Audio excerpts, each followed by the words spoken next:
Hey, welcome to the webinar. I'm really glad you decided to make your way here. Today we're going to talk about 3 tools that are going to change the way we lead and deal with conflict.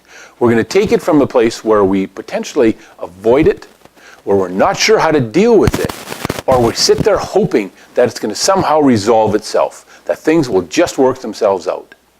Well, that never works because things don't just work themselves out. So the 3 tools we're going to talk about today are in order to engage in productive conflict, we need to first of all understand what it is. Productive conflict is simply a tunnel, and we're going to get into that in a few minutes. Secondly, we need to stick with the facts. And last, we need to write it down. So those are the 3 tools that we're going to cover today. They're simply 3 out of 15 from my new book, More Than a Hammer, Leadership Tools for the Trades, Part 2. But we're going to get going on these 3 right away. So let's start with tool number 1. Here we go.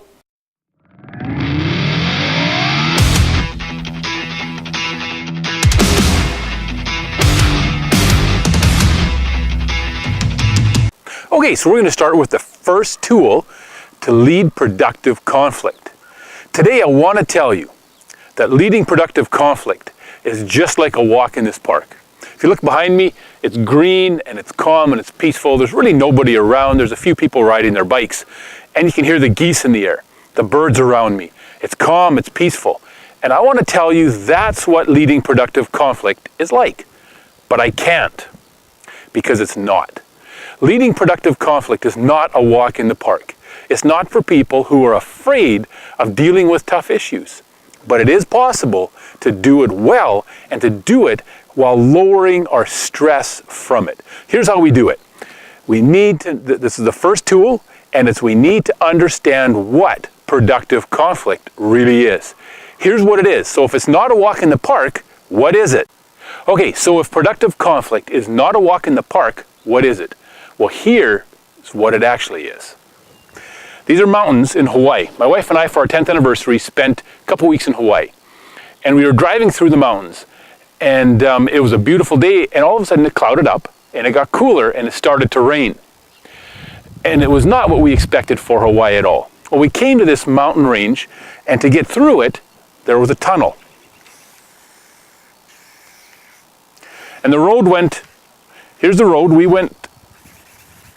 drove up to this tunnel, and this tunnel went through the mountain.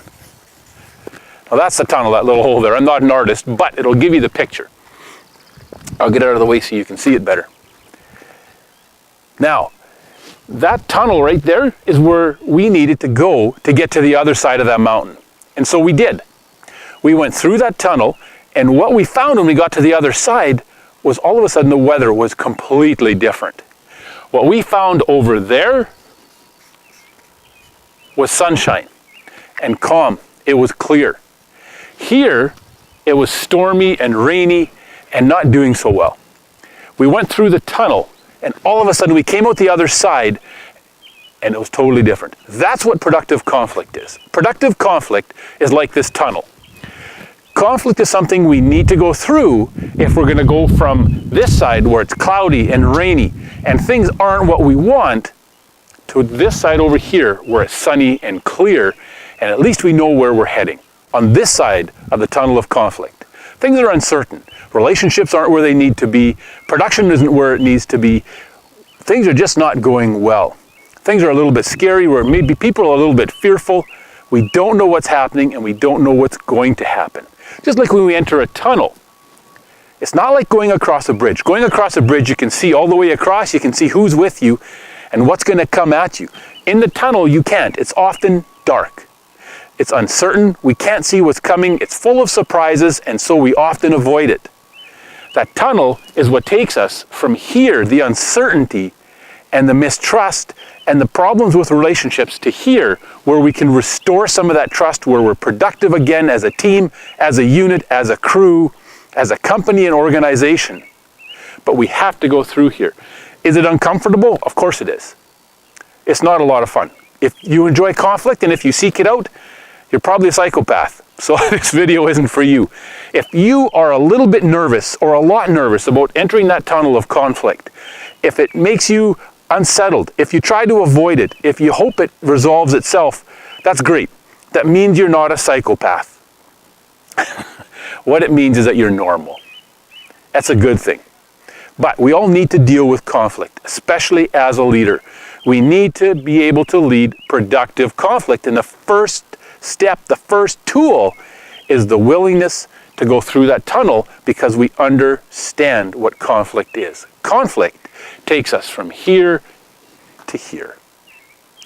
That's the first tool, understanding productive conflict.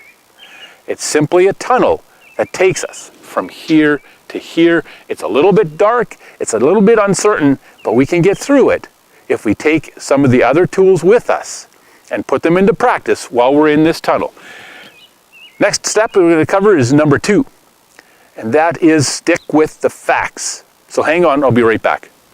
Okay, so this is your second tool for creating and leading productive conflict. I cut some boards here. This is one board and I cut it into 4 pieces. I want to make a square. Now I cut them to the length that I felt they should be. And so let's put them together and see what happens. I feel good about this. This should work really well. So I'll be done in just a second and I'll be right back. Okay, so I'm done and I've made a square. It seemed to work out pretty good. I feel that it's going to be a great square. Let's take a look and see well, this is definitely not a square. What happened? What happened is I cut these pieces how I felt they should be. I felt they should be this length, these 4 lengths. Instead of using a tape measure and making sure that they were 4 equal lengths, they're 4 different lengths. I felt that they were maybe the right length, but they weren't. Why would I do something like that? Well, that's a good question. It's not the way we build anything. It's not the way we put parts on a vehicle or find the right parts. It's not the way we do body work, by guess or by how we feel. We deal with facts, and that's tool number 2. When we're trying to create and lead productive conflict, deal with the facts. At all costs, deal with the facts. Here's what I mean. Suppose you're running a body shop, and you have your painter come into your office, and he says, "Hey, I got a problem." And you're like, "Hey, what? Okay, sure. What's up?" Well, the tech has brought me the car 4 times, and all I got to do is paint the front fender, but I've had to send it back 4 times because he didn't prep it right. That's a problem. You got to deal with it. How do you deal with it? Here's how we can approach the topic and how we can approach the issue. You know what? I don't feel that you care about what you're doing anymore. You're just not doing your job properly. You don't give a rip about quality. And what's the response to something like that? I do so. Of course I care. It matters to me. I love what I do. Nah, you could care less about your job. You don't care about quality. You're just interested in getting it done fast. No, I'm not. I care about quality. And all of a sudden it goes back and forth. I care. No, you don't. I care. No, you don't. You care. Yes, I do. So that's what we end up spending our time discussing, and it turns into an argument because it's all subjective. Nobody can prove it either way. My perspective, what I'm feeling, is that other person there that I'm trying to correct doesn't care about what he or she is doing. And that other person that I'm trying to correct is telling me that they care a lot because they feel like they care. How do we deal with it? Let's deal with facts. What about if we approach it this way instead? And this is your second tool and how it works so well. Let's suppose the guy's name is John. Your tech's name is John. You maybe approach it this way instead. "Hey, John, the painter had to bring your car back 4 times. Well, why did he do that? Well, I think from what he said, he was clear that there were some lines and there was just some inconsistencies in the body work that you had done that he didn't want to paint over because it would have showed up underneath the paint." Oh, yeah. Okay, what's up, John? This is not the kind of quality you are known for. You're known for doing a good job. The painters love the work that you do. What happened? That gives John the opportunity to respond with dignity and pride in his work. Because I've said, this is not like you. Here's the issue. Here's the facts. The painter had to bring it back 4 times. He can't argue with that because the painter and the other people in the shop would have seen it. The painter had brought the car back 4 times because the fender wasn't prepped well. You've given John the opportunity to explain if there's something that's wrong. Maybe there's something going on in his life that that's causing this, or maybe he is at the point where he needs to move on. Maybe he doesn't care, or maybe he just needs a bit of a wake-up call to go, ooh, I need to bring my quality back up to the standard that we operate at. Whatever the case may be, whatever the reason behind it is, you are sticking with the facts. It can't be argued about, and it has to be dealt with. When we don't stick with the facts, where it can go, and where it often heads really quickly, is this place. John hears what I'm saying. And his response is, well, the painter has it out for me for years already. He's never satisfied with what I've done. He is difficult to work with. He's the problem. Well, all of a sudden, we're not dealing with the issue anymore. We're not correcting John. We're not helping him. We're simply entering into an argument that neither of us is going to win, and it's going to frustrate both of us. It's going to frustrate the painter who keeps bringing the vehicle back, and we're not going to deal with the issue. Productive conflict is going to deal with the facts only. It's not about whether I feel John cares about his work or not, or cares about quality. What matters is the facts. That's the one thing that matters most of all. Do I care how John's feeling today? Do I care if there's any issues in his life? Of course I do. But we have to deal with the facts initially, and then we can find out what's causing it. But we have to stay true to the facts. Otherwise, it degenerates into an argument that nobody can win because it's purely subjective. As much as we can stay objective when we're correcting people and when we enter into conflict with them, the better off we're going to be, and the better chance we have of leading and creating productive conflict. You see, we don't want to just enter conflict. We want the result to be productive conflict. That's what we want to enter into. We're not getting into it just so we can yell and scream at John. It's never the approach to take anyway, but that's not why we're going into the conflict situation. We're trying to create productive conflict. We're trying to create a productive result. Dealing with the facts is going to give you and me a leg up on doing that. We're not going to end up with this kind of a result to our conflict situations. So we'll see you for tool number 3 in just a few minutes. Well, hey, I'm back. I'm a little out of breath. I'm standing on the outside of a scissor lift. It's a little uncomfortable spot and up in the air, and it's creating some stress. This is what conflict does to us. It creates stress. And this is why the third tool is so crucial. Let me just get down to a little bit more comfortable spot, and we're going to start dealing with tool number 3. Okay, so this is a way more comfortable situation.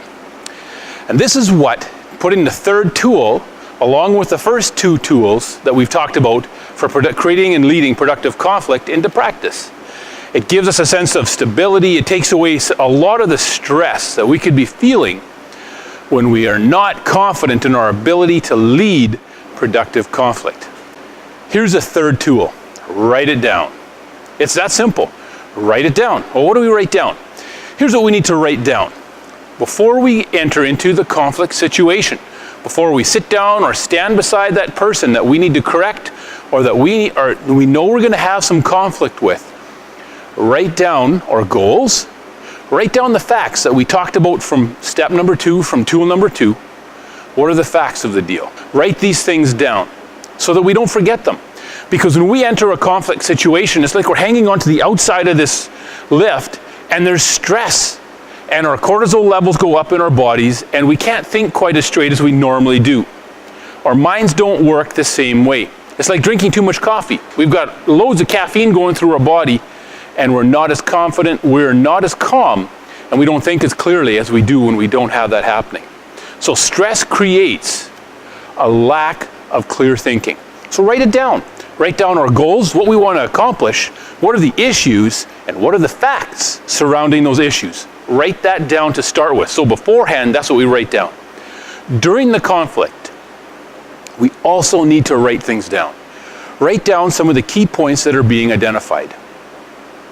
How did the person respond when you brought up the facts? What were their responses? Write it down.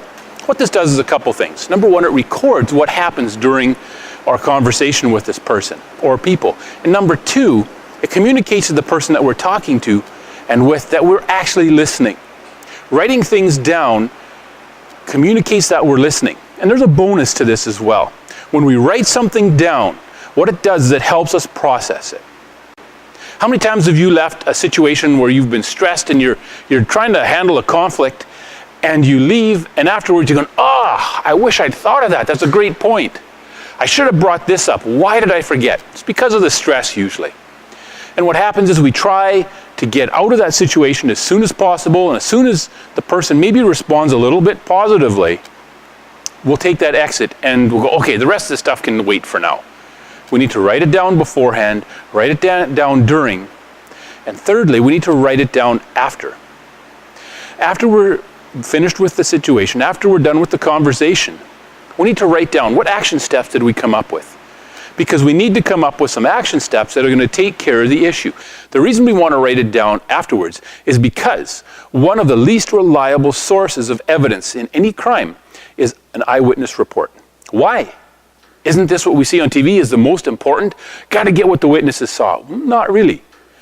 The reason is because our stories change. Our memories play with the details over time.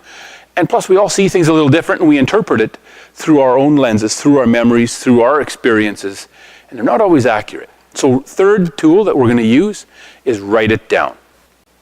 All right, so let's do a recap. The first tool is that we need to understand what productive conflict really is. It's a tunnel that we need to go through. If we're going to get from the side where it's cloudy and stormy, and where relationships are fractured, to where things are clear, to where we restore some of those relationships and we can work together productively as a team. Secondly, we need to stick to the facts. We don't stick to feelings, and we don't allow feelings to dictate how we respond to things. The idea that I feel you are this way, so this must be the way you are, that doesn't wash anymore. We need to stick to the facts. Here's what I see, here's what we've experienced, here are the facts, how do we deal with them?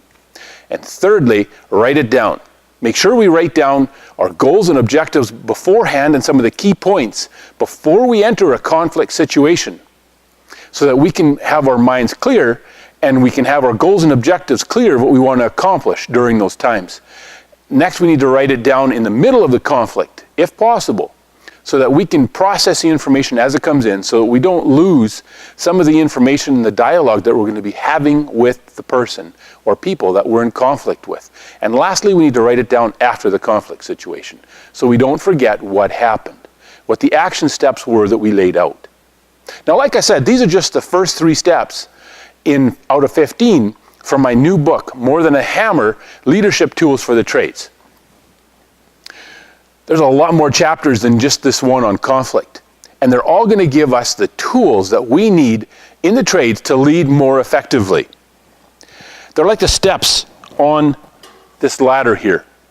What they do is each time we learn a new tool and put it into practice, we move up one stair. We go higher towards our goal of leading effectively, of leading productively as a leader in the trades. My book is going to give you many of the tools that are going to change the way you lead. They're going to take you from where you're at now to where you want to be as a leader, to where you can be as a leader. The people you lead need you to grow and learn and to become a better leader. We owe it to ourselves and the people that we lead to become the leader that we have the potential to be. And this book is one of the ways that you're going to be able to do that. It's going to give you access to some of these steps that's going to take you up that ladder of leadership. So click on the link below, and it's going to take you to the website, www.morethan-a-hammerbook.com, www.morethan-a-hammerbook.com. You're going to be able to buy a single copy of Part 1 or Part 2. What we covered today is from Part 2.